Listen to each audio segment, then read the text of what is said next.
Okay, our next question will begin with Mr. Sis. And the question is, how do you plan or do you plan on restructuring the department's manpower?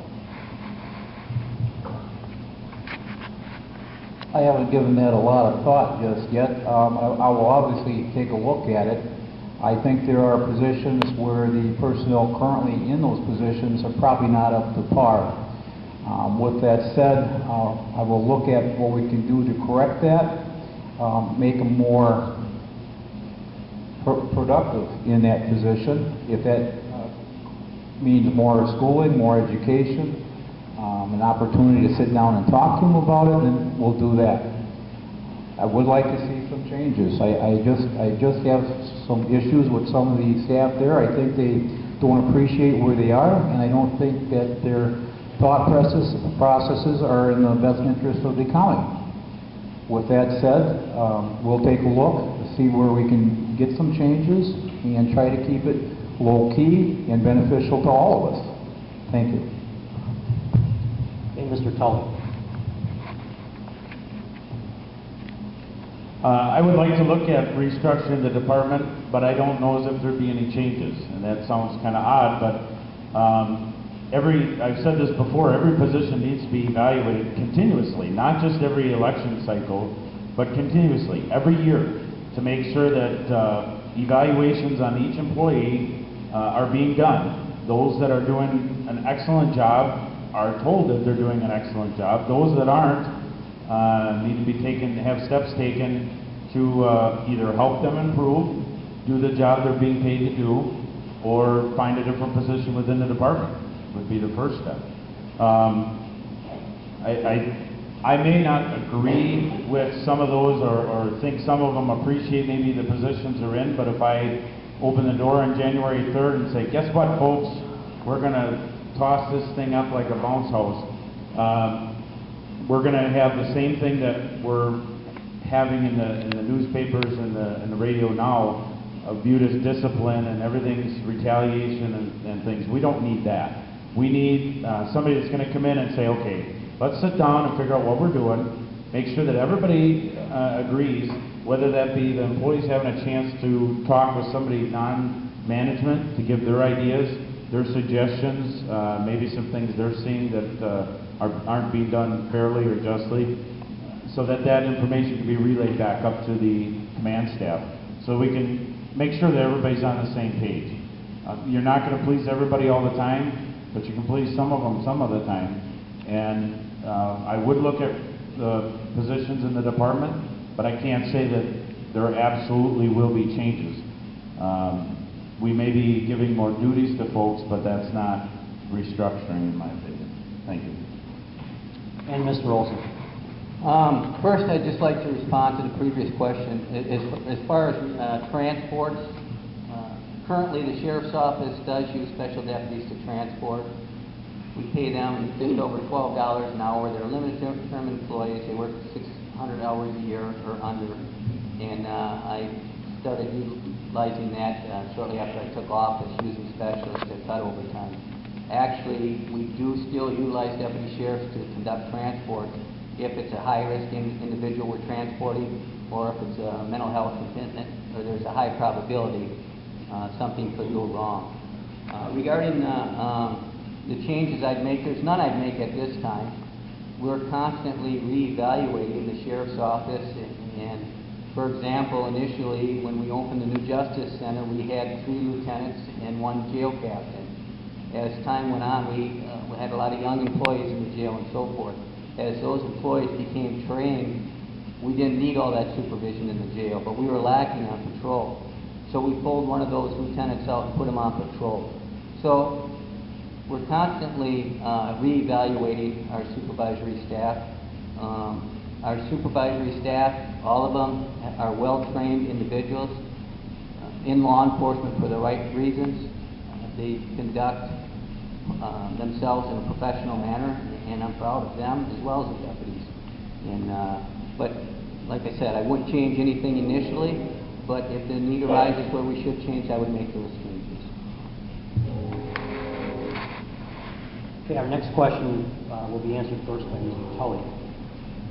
What special ability or abilities do you have that make you a good leader?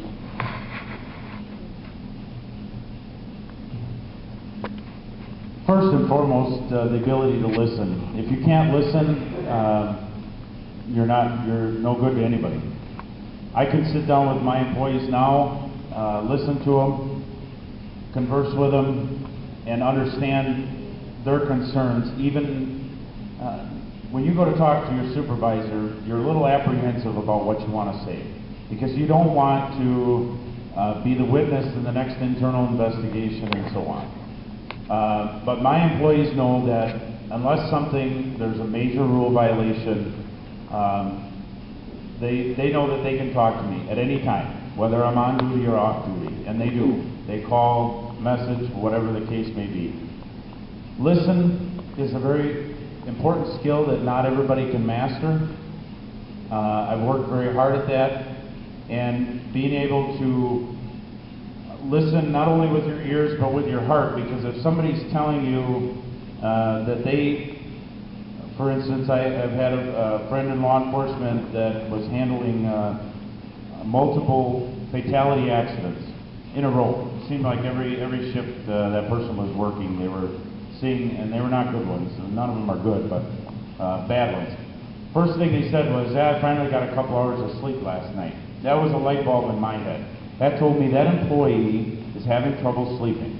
First sign of extreme stress is lack of sleep. What good is he going to be on the next shift if he can't do his job 110%? So it's a matter of listening to what each person not only is exact saying, but what's happening. And if you can't see that, then you're not doing anybody any good, including those employees. Every employee is important, and they have to be made like they feel important and have a place in that job every day, every shift. If they don't, work product goes down, efficiency is out the window. So listen with your ears and with your heart. Thank you. Mr. Olson. I think listening is one of the most important qualifications of a good leader. I think that you need to listen to what the employees' concerns are, to what their thoughts are, to how they think they can improve the agency. Certainly, if you do not listen to the employees and give them ownership in the agency, then they're not going to take pride. They're not going to want to make that agency a better place to work. I think also you have to be fair and you have to be ethical. You need to lead by example. And I think these are all qualities that I possess. I think another good quality is being open-minded, listening to an individual and let them make their statement before you make that decision. And don't be set in your ways. Times are changing, and we constantly need to reevaluate the way we perform our duties and perform our function. And if Deputy Sheriff comes in and he or she has a way we can improve our service to the public, you need to sit down and hear them out, and if necessary or warranted, make those necessary changes. So I think those are some of the qualities you need to be a good leader. I certainly possess those qualities, and I think that shows by the endorsement of the Deputy Sheriff's Association. I do not believe that the majority of the deputies are going to endorse a candidate who they feel is unfair, who they feel does not listen to them, does not give them a fair shake, and so forth. So I think that means a lot. I appreciate that, and it humbles me, and I would be honored to lead them in the future. And Mr. Sis. Leadership qualities I possess would be to support my staff. If they should err, we'll bring it to their attention. I'm not going to demean them in front of co-workers, which all too often happens in this agency. As I said in my previous forum, the endorsement from the union would not really meet my needs, simply because it shows that could be a conflict. It puts you in a bad spot because they call themselves a political action committee. I wonder what the tally of that final outcome of those union deputies was. I never did hear the final outcome. You want to be consistent with your staff. That's good leadership. You want to, positive stroke, not always tell them when they're doing bad. You want to say, hey, that's a good job you did there. If they goof up, we all do. I'm capable of mistake just like everybody else I know. Consistency is everything with this, folks, everything. Evaluations, I think, are necessary in good leadership. They know where they stand with you. You know what you can work on to improve. But bottom line, again, is to be there, be supportive, even when they do wrong. You just take them aside, you don't humiliate them. Thank you.